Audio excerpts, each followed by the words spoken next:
Latest in a developing story in Lemon Grove after a deadly shooting. What we're learning today about a local pastor and his wife accused of pulling the trigger. A tragic incident along a North County freeway. The charges one mother is facing after a deadly crash involving several children. And a problem local authorities say is growing in San Diego, the prevalence of ghost guns. Just how many officers are finding and what's being done to tackle the issue. ABC 10 News at 11 starts now. ABC 10 News at 11 starts now. Thank you so much for joining us. I'm Virginia Cha. And I'm Jim Patton. Great to have you with us. And we do start with an update to that breaking news from overnight, a deadly crash near Bonsall. In the last hour or so, we have learned that a 5-year-old girl involved in that crash has died. And the driver, a mother, is facing DUI charges. This was the scene this morning in Deer Springs off the 15. CHP says a car with a woman and 3 kids veered off the road and crashed into an embankment. The crash ejected 2 children from the car, a 3-year-old and the girl who was killed.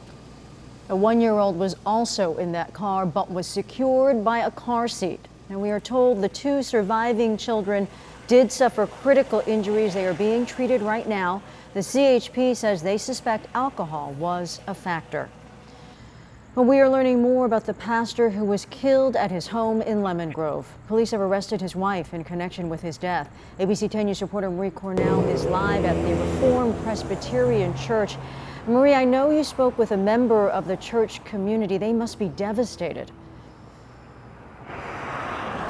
They truly are, Virginia. The man I spoke with says that he worked closely with Noah Shepherd. He says the community right now is just trying to come to terms and understand and process what has happened. But he says he truly was a good person. Monday evening, sheriff patrol cars and other emergency vehicles filled this Lemon Grove neighborhood of Camino de las Palmas. This was after investigators say Gabriela Shepherd called 911 saying she had shot her husband Noah. Deputies say Gabriela told them she had thought Shepherd was an intruder and was trying to get in the house from the backyard. Later that night, deputies came back to the house and arrested her on suspicion of murder. Noah was more than just a husband and father to 2 young kids. According to social media posts, he was also a valuable part of the Reformed Presbyterian Church. Members of this faith community say even though he hasn't been the pastor at this church for long, he was an excellent leader who was well respected. According to Noah's Facebook page, him and his wife have been married since 2016. We checked court records and the couple has had no prior domestic violence or restraining orders filed. His wife Gabriela is being held at Las Colinas without bail. And she is scheduled to be arraigned tomorrow afternoon. Live from Oak Park, Marie Cornell, ABC 10 News. Marie, our hearts go out to the children and the rest of the family. Do you know how the church is helping them? Yeah, well, Virginia, talking to this man, this member of the community, he says they are going to be accepting financial donations that will go towards funeral expenses, as well as for these kids who are at this point without both parents. Virginia? Thank you, Marie. We appreciate the update. San Diego is seeing a rise in coronavirus cases. The county reporting 350 new cases yesterday after documenting hundreds more over the weekend. News comes as the Delta variant causes spikes around the world. County health officials say, too, that we are starting to see the effects of the July 4th holiday weekend when both vaccinated and unvaccinated people may have been around each other. Health officials say an overwhelming majority of the new cases in San Diego involve unvaccinated individuals. Nearly 80% of eligible San Diegans have gotten at least 1 vaccine dose. And San Diego is not alone. To our north, LA County has recorded at least 1,000 new cases 5 days in a row. LA's health officials say they are seeing a concerning trend there. A month ago, the average number of cases there was about 200 a day. They say vaccination is the best option for protection. Well, back here in San Diego, a local group is launching a legal fight against the state over plans for a mask mandate in the classroom. Late Monday night, the state said it would require masks indoors as students start returning to school in the weeks ahead. The legal challenge is being filed by a group called Reopen California Schools. And so far, San Diego Unified has told us that they plan to require masks along with Sweetwater Union High School District. Poway Unified welcomes kids back later in August and says it will follow whatever the latest state guidance is at that time. Overnight, an SUV slamming into a home in Mount Hope happened around 2 a.m. right across from the off-ramp from the 94 freeway at Home Avenue. There was a family and a small child inside at the time, but they were not hurt, just shaken up by this. The driver took off running, and police are still trying to find him. In today's footage, you can see a recently repaired fence. And this is the latest crash that we covered there back in February. A Mustang crashed right into a family's home with parents and 2 kids inside at that time. Well, San Diego is trying to get its ghost gun problem under control. ABC 10 News reporter Jared Aarons is at City Hall, where the police department laid out some new numbers that show how unregistered guns are becoming more of a problem here. Hello, Jared.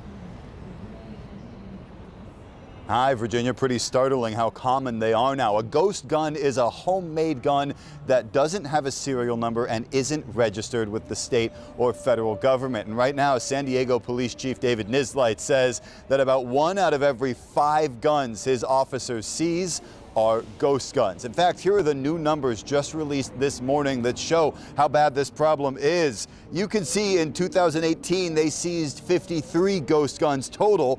That number's gone up every year. So far in 2021, they've already seized 233, which is more than all of last year. Also, at a meeting here at City Hall today, they showed these pictures of ghost gun kits and other illegal ghost guns that they've taken off the street. One picture highlighted an arrest where they confiscated 26 ghost guns from a man they believe was making them to sell them on the black market. San Diego Police has also created a ghost gun task force. It has a sergeant and several detectives, and they focus solely on this issue to help out with other investigations and be more proactive about taking the guns off the streets. State law already regulates making ghost guns and registering them, and the legislature is also looking into a couple of new bills to make those regulations stricter. But the San Diego City Council members in the committee today say they want our city to have its own strict laws so we don't have to wait for the state to act. We'll hear from one of those council members coming up in 30 minutes. Meanwhile, I've spoken a few times with gun rights advocates about ghost gun laws. They say the laws are too restrictive and they put law-abiding citizens at risk of losing their rights. They also say the fact that the number of ghost guns keeps going up is just proof that adding more and more laws won't solve the problem. Live at City Hall, Jared Aarons, ABC 10 News. Jared, thank you very much. Well, a group of Senate Democrats say they have reached an agreement on a $3.5 trillion budget that will fund President Biden's so-called human infrastructure plan. The bipartisan package, designed to upgrade things like roads and bridges, is set to be unveiled Friday. President Biden is expected to head to the Capitol to discuss it with Senate Democrats at their weekly lunch today. ABC's Faith Abube is in Washington with the latest.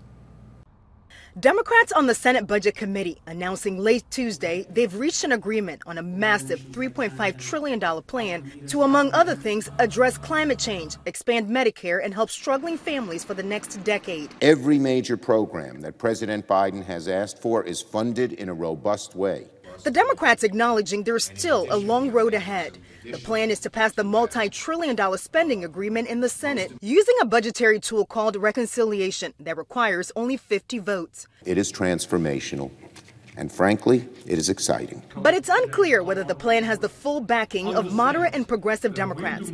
The $3.5 trillion agreement is far less than the $6 trillion proposal Senator Bernie Sanders had put on the table. There are 50 Democrats in the caucus. And I suspect there are 50 different points of view. The Democrats say the spending agreement is fully paid for, though no details have been made available. President Biden pushing for taxing wealthy Americans making more than $400,000 a year and corporations to fund his spending priorities. Senate GOP leader Mitch McConnell promising a showdown. Liberal policies are overspending, overborrowing, and hurting our economy. The reconciliation plan would accompany the much leaner bipartisan bill, which includes traditional infrastructure like roads and bridges. Democrats are trying to pass both through Congress as twin bills, a delicate balance that could risk losing vital GOP support. That bipartisan bill could be introduced this Friday. I make no illusions how challenging this is going to be. And President Biden will meet with Senate Democrats this afternoon to discuss the next steps forward. In Washington, Faith Abube, ABC News.